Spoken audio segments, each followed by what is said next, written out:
tenez vos dossiers à jour, tenez vos archives à jour, assurez-vous d'avoir tous les justificatifs commerciaux, comptables, bancaires, d'assurance et autres nécessaires aux constitutions de dossiers préalables à d'éventuelles perquisitions.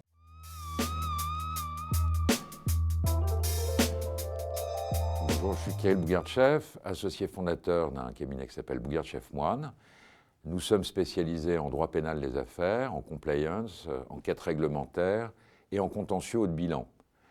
Voilà, nous avons créé ce cabinet il y a 6 ans, après avoir passé avec Emmanuel Moine, mon cofondateur, une trentaine d'années dans de grandes maisons comme Gilles Loiret-Noël ou Linklaters.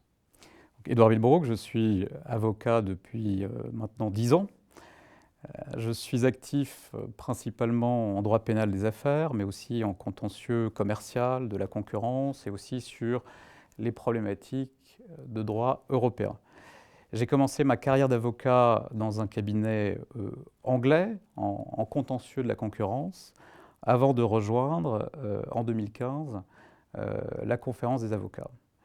Alors la conférence, dont les associés fondateurs de mon cabinet sont aussi issus, nous a permis de nous familiariser avec les dossiers répressifs et surtout d'acquérir une vraie expertise en matière de procédure pénale.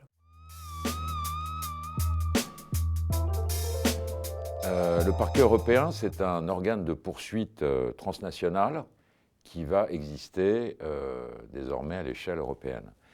Alors, il a un pouvoir quand même pour le moment très limité. Il va s'attacher surtout à poursuivre les infractions qui portent atteinte aux intérêts de l'Union et surtout dans seulement 22 des 27 pays membres, puisque 5 États ont choisi de rester en dehors du parquet européen.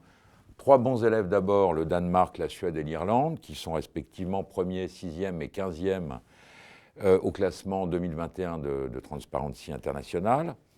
Et puis, ce qui est plus ennuyeux, la Hongrie et la Pologne, qui désirent conserver leur justice, leurs frontières nationales. Alors c'est un caillou dans la chaussure des procureurs européens qui ne pourront donc pas utiliser leur pouvoir sur ces 2 territoires pour s'assurer de la bonne utilisation notamment des fonds européens. Or, la Hongrie et la Pologne sont les principaux bénéficiaires des subsides européennes et on peut dire que le montant des subventions reçues par ces États excède largement le montant de leur contribution. Donc il y a un angle mort assez large sur la possibilité de la lutte au sein de l'Union contre le détournement de fonds dans ces États qui vont pouvoir avoir une discrétion absolue, un pouvoir souverain d'appréciation sur le point de savoir s'ils poursuivent ou pas telle ou telle infraction. Donc on parle désormais pour ces 22 pays de PPO, c'est-à-dire de European Public Prosecutor Office, et on y voit le fruit d'une coopération quand même renforcée. C'est un énorme pas sur le chemin d'une justice pénale européenne. Après Eurojust, après les équipes communes d'enquête qui ont été créées en 2002, après les mandats d'arrêt européens de 2004, on a maintenant un organe de poursuite européen qui va dépasser le cadre de l'échange d'informations, de l'entraide judiciaire classique, mais il est trop tôt pour parler de justice européenne. Pourquoi ? D'abord parce que d'un point de vue procédural, toutes les fonctions restent nationales, en dehors de celles de ces procureurs. Je pense aux services d'enquête, qui restent des services nationaux. Je pense au droit, le droit pénal, qui est le droit national de chaque État qui s'appliquera, et surtout aux juridictions nationales, puisque les infractions qui seront poursuivies par ces procureurs européens ne pourront l'être que devant des juridictions nationales.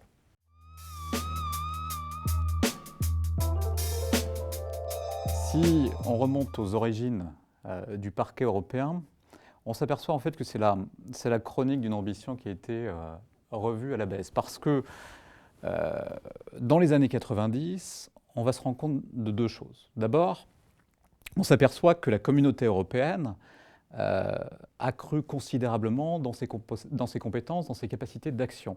Et la communauté européenne se voit dotée, dans les années 90, d'une compétence particulière qui est cette politique de solidarité, la cohésion économique, sociale et territoriale qu'on connaît aujourd'hui, avec des fonds structurels et avec des subventions colossales qui vont être allouées au développement de certaines régions, de certaines activités ou de certaines infrastructures. Ça, c'est le premier point, le premier constat. Deuxième constat, c'est que l'utilisation de ces fonds européens n'est pas suffisamment tracée.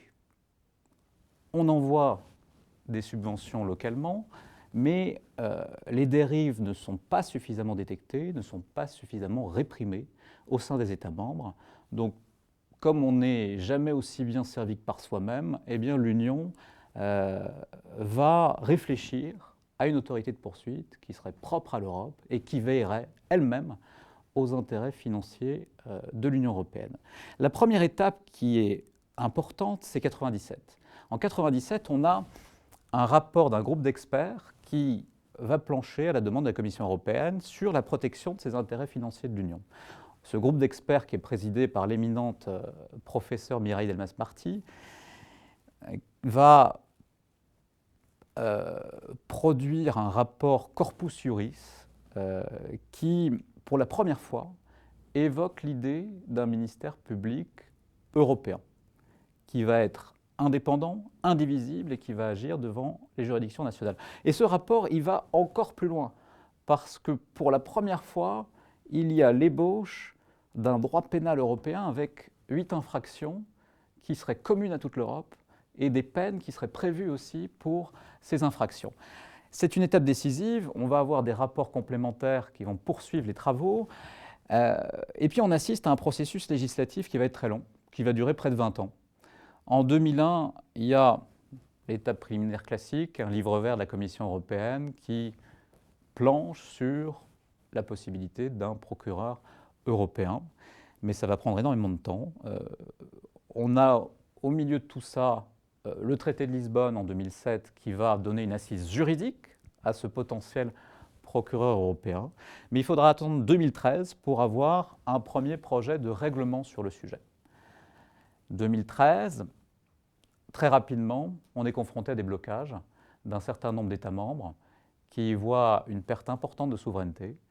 Donc, on va tenter la voie d'une coopération renforcée. Et ce n'est qu'en octobre 2017 qu'est adopté le règlement fondateur de ce parquet européen. S'il y a une date à retenir, c'est la date d'entrée en vigueur de ce règlement, c'est le 20 novembre 2017. Pourquoi ? Parce que cette date, c'est un peu la ligne de partage des eaux. Les faits qui sont commis avant le 20 novembre 2017 ne pourront pas intéresser le parquet européen. En revanche, tout ce qui est commis après, potentiellement, peut tomber dans la compétence du parquet européen.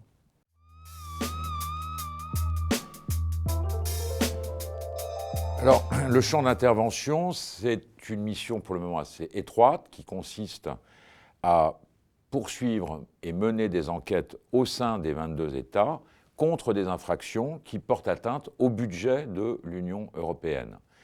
Soit des infractions qui vont affecter les recettes propres perçues par l'Union, comme la TVA, soit des infractions qui vont affecter les dépenses de l'Union. On pense ici aux subventions distribuées dans le cadre de la PAC ou dans le cadre de la cohésion économique et sociale. On pense aussi au plan de relance de 750 milliards qui a vu le jour à l'été 2020 dans le cadre de la crise de la Covid-19.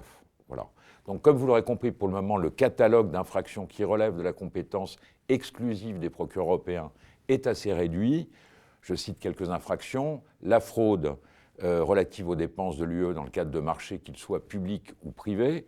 La fraude transfrontalière à la TVA, pour autant que celle-ci dépasse un montant de 10 millions d'euros. La corruption, le détournement de fonds ou d'actifs appartenant à l'Union européenne, le blanchiment de capitaux lié à ces infractions ou encore la criminalité organisée en lien avec ces infractions. Alors, quelques exemples concrets. On a beaucoup parlé, vous vous souvenez, en 2010 de carrousel à la TVA. Il y a eu beaucoup de dossiers aussi sur les quotas de carbone et même des films. Aujourd'hui, ces dossiers ressortiraient à la compétence exclusive du procureur européen. Deux exemples réels, une exploitation agricole roumaine qui déclare un bétail fantôme pour grossir artificiellement les aides qu'elle perçoit de la PAC. Autre exemple, une usine italienne qui, après un séisme en Émilie-Romagne en 2012, prétend que ses locaux ont été détruits pour obtenir un prêt de 700 000 € alors qu'elle a cessé son activité dès 2008. Voilà le type de dossier dont ils auront pour le moment à connaître ces procureurs européens.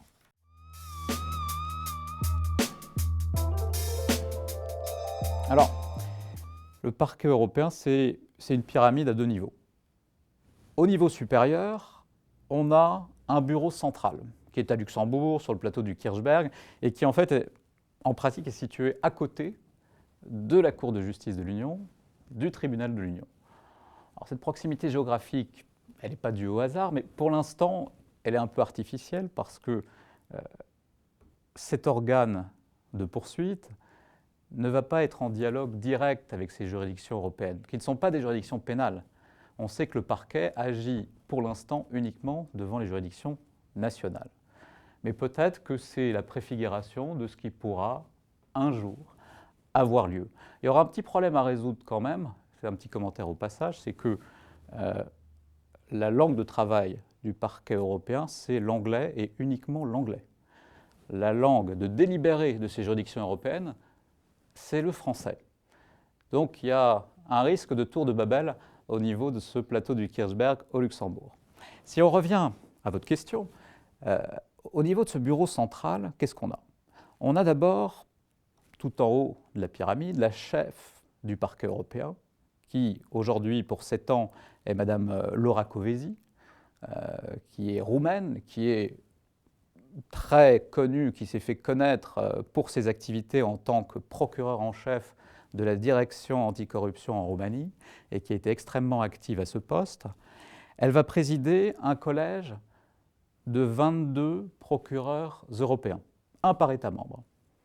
Et ce collège se réunit régulièrement pour définir la politique pénale du parquet européen et pour organiser son fonctionnement. En dehors des réunions du collège, ces 22 procureurs européens ils vont être répartis au sein de 15 chambres permanentes de 3 membres.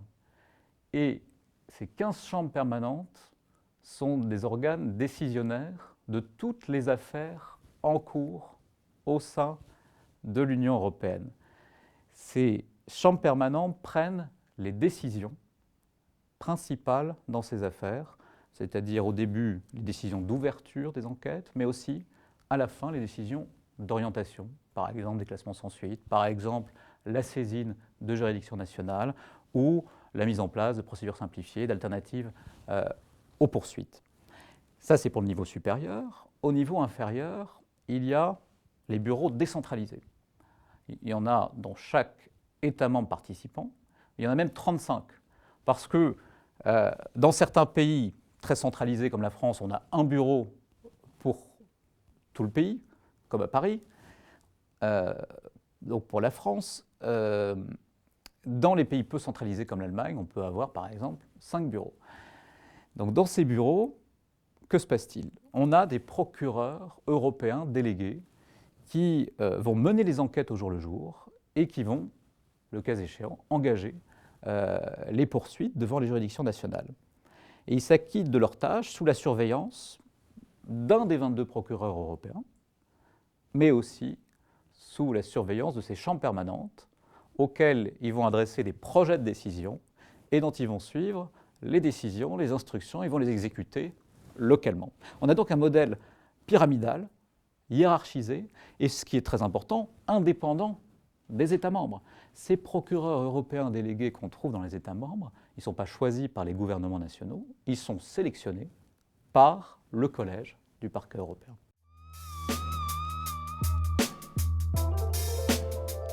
On ne peut pas dire que pour le moment, la France se distingue par une débauche de moyens. Nous avons 4 procureurs européens délégués français, contre 11 en Allemagne et 15 en Italie. Il était prévu que ces procureurs, et ça faisait sens, soient installés à côté du PNF, dans le nouveau palais, avenue de la Porte de Clichy. Néanmoins, l'espace manque déjà. Et donc, les voilà retournés dans l'île de la Cité. Alors, je trouve que c'est assez révélateur d'une mauvaise organisation, puisque, évidemment, dans la mesure où ils ont une compétence exclusive sur des dossiers économiques et financiers, il y aurait matière quand même à ce qu'ils soient voisins de paliers, voisins de bureaux, voisins d'étages des membres du PNF. Bien. Auront-ils les ressources nécessaires? Je l'ignore. On l'espère, mais ils ont en tout cas des pouvoirs exorbitants. Ils sont à la fois procureurs et juges d'instruction. Procureurs, pourquoi? Parce qu'ils vont exercer toutes les attributions de notre droit du procureur de la République dans le cadre de l'enquête. Ils vont pouvoir délivrer par exemple des mandats de recherche, de comparution ou d'amener. Ils vont surveiller le travail des enquêteurs pendant cette phase, mais par ailleurs, ils ont aussi les pouvoirs du juge d'instruction dans le cadre d'une instruction judiciaire. Donc ils peuvent prendre toutes les décisions en matière de mise en examen, d'interrogatoire, de confrontation, d'expertise, de recevabilité de constitution de partie civile, de transport sur les lieux, de délivrance de commissions rogatoires et de placement sous contrôle judiciaire. Ce qu'ils ne peuvent pas faire, c'est toucher en réalité à la liberté, en dehors du contrôle judiciaire dont je viens de parler. Ils ne peuvent assigner à résidence, ils ne peuvent placer en détention, ils ne peuvent délivrer de mandat d'arrêt international. Là, c'est le juge des libertés et de la détention qui aura son mot à dire. C'est la seule exception donc à ce pouvoir exorbitant dévolu aux procureurs européens. Alors, vont-ils sonner le glas, ces procureurs, des juges d'instruction à la française? En l'état, vu le périmètre restreint de leur pouvoir et la peau de chagrin qu'on leur donne en matière d'infraction à poursuivre, on ne peut pas être inquiet. Mais à terme, on pourrait l'être. Alors, on a un rapport, qui est le rapport Sauvé d'avril 2022, qui réaffirme l'attachement de la France aux juges d'instruction, aux juges indépendants. Mais il y a quand même un risque qu'à terme, les procureurs européens marginalisent, d'une certaine manière, les juges d'instruction.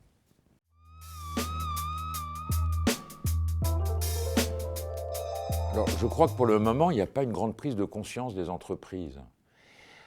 Pourquoi? Parce que, évidemment, ce champ, ce périmètre d'action assez réduit des procureurs européens ne les concerne pas plus que cela si les entreprises, je prends une entreprise française, n'exercent son activité qu'en France.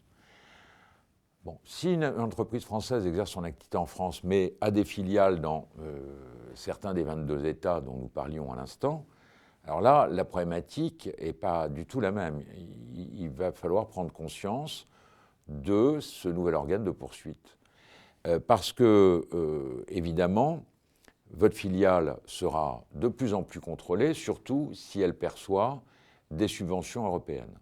Donc notre conseil, c'est de dire aux entreprises installées dans les 22 États membres, avec des filiales dans ces 22 États membres, tenez vos dossiers à jour, tenez vos archives à jour, assurez-vous d'avoir tous les justificatifs commerciaux, comptables, bancaires, d'assurance et autres nécessaires aux constitutions de dossiers préalables à d'éventuelles perquisitions. Tenez ces dossiers prêts, bien encadrés, bien archivés. Faites la même chose dans vos ordinateurs pour que vous puissiez justifier, évidemment, de la réalité des causes préalables aux subventions perçues par vos soins. Et vous devez le faire jusqu'au, en remontant dans le temps, 20 novembre 2017, puisque c'est la date à partir de laquelle les procureurs européens vont pouvoir enquêter. Voilà. Si vous êtes ensuite confronté à une enquête, si vous êtes une entreprise européenne, j'ai tendance à vous dire, faites attention parce que dans ces 22 États membres, en raison d'une directive PIF, toutes les entreprises peuvent être poursuivies au plan pénal comme en France. Elles peuvent être pénalement responsables des faits commis par leurs organes ou représentants dans ces 22 États membres. Donc il n'y aura pas d'échappatoire possible en cas d'infraction. Donc si vous êtes confronté à une enquête menée par le parquet européen, comme le diable se trouve dans les détails, que les procédures sont hybrides, vous avez intérêt à vous armer de conseils. Je pense notamment à une diminution des droits de la défense dans le cadre de l'absence de pouvoir d'évocation des chambres de l'instruction. Donc il va falloir être vigilant, on va écrire l'histoire ensemble, il est évident qu'on n'a aucune jurisprudence pour le moment, et donc on va l'écrire, cette jurisprudence, on va la faire, mais avec des droits quand même assez réduits par rapport à ceux issus de notre procédure nationale.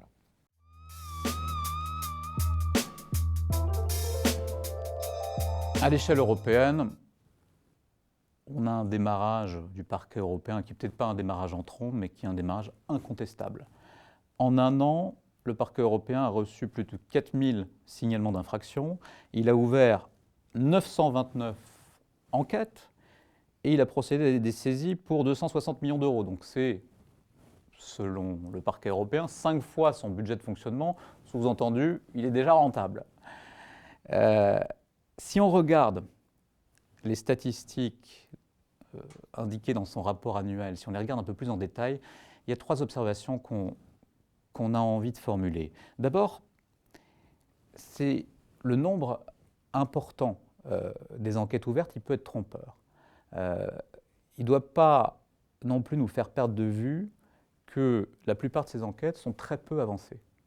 En un an, on a seulement 28 mises en examen et 4 condamnations. Alors à ce stade, il n'y a pas lieu de s'alarmer parce qu'on sait, c'est un rythme que l'on connaît, on sait que ces dossiers qui sont complexes, ils vont s'enquêter sur plusieurs années et que généralement, on n'a pas une première décision sur le fond avant 4-5 ans.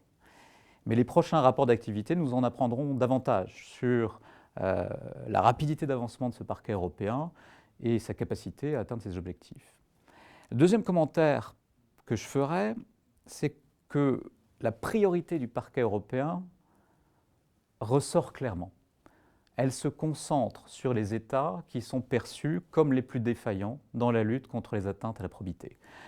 2 tiers des enquêtes qui ont été ouvertes l'ont été dans les 5 États qui sont les plus mal classés dans le classement de Transparency International. Alors, c'est la Roumanie et la Bulgarie, c'est la Tchéquie et la Slovaquie, et enfin l'Italie. Troisième remarque, ce qui est assez inattendu, c'est que près de la moitié des signalements d'infraction proviennent directement de particuliers, de citoyens européens, sans intervention des autorités nationales. Et ça veut dire 2 choses. Ça veut dire d'abord que la critique classique d'une Europe éloignée des citoyens et de ses justiciables semble assez peu opérante ici. Il est vrai que le parquet européen s'est fait connaître avec une médiatisation assez importante auprès de la population de l'Union. Et le parquet européen a voulu être facilement accessible. Donc il a mis en place une plateforme de signalement en ligne qui permet aux citoyens, en quelques clics, dans leur langue, de saisir le parquet européen directement de faits infractionnels. Et l'autre élément, c'est que si ces citoyens s'adressent directement au parquet européen, c'est peut-être le signe qu'ils placent de la confiance dans cet organe européen et peut-être plus de confiance encore que dans leur justice nationale qui parfois peut être perçue comme elle-même corrompue. Donc, on peut voir qu'il y a une confiance qui est placée dans cette institution. Et d'ailleurs, on s'aperçoit qu'une grande proportion des signalements par ces particuliers n'entrent pas dans la compétence du parquet européen. Donc ils visent un peu à côté, mais ils considèrent que ce parquet européen peut être un interlocuteur pour leurs difficultés judiciaires locales. En France, la situation est un peu différente. L'activité du parquet européen s'est conçue un petit peu en mode diesel. On a bien 31 enquêtes qui ont été ouvertes, mais on n'a aucune saisie qui a été pratiquée sur le sol français, aucune mise en examen n'est intervenue. Et le ministère public français semble assez réticent à l'idée de se dessaisir des dossiers en cours au profit du parquet européen. Avant l'ouverture du bureau parisien avec des procureurs européens délégués, le gouvernement français, dans son étude d'impact, anticipait qu'entre 60 et 100 affaires par an seraient transmises par le parquet national financier, par les GIRS ou par les douanes au parquet européen. En 7 mois, on a 2 affaires en cours qui ont été transmises au procureur européen délégué. Donc c'est à peine 6% de leur stock de dossiers. Si on regarde ce qui se fait en Allemagne, 70% du stock des procureurs européens délégués en Allemagne est composé d'affaires anciennes qui leur ont été transmises par des autorités nationales. Donc il y a manifestement une forme de résistance au sein des sections du parquet qui avaient la charge de ce type de dossier. On s'attend donc, dans les mois à venir, à ce que le parquet cherche à marquer son territoire. Et c'est ce qu'il a déjà fait d'ailleurs dans certains pays européens, comme en Espagne.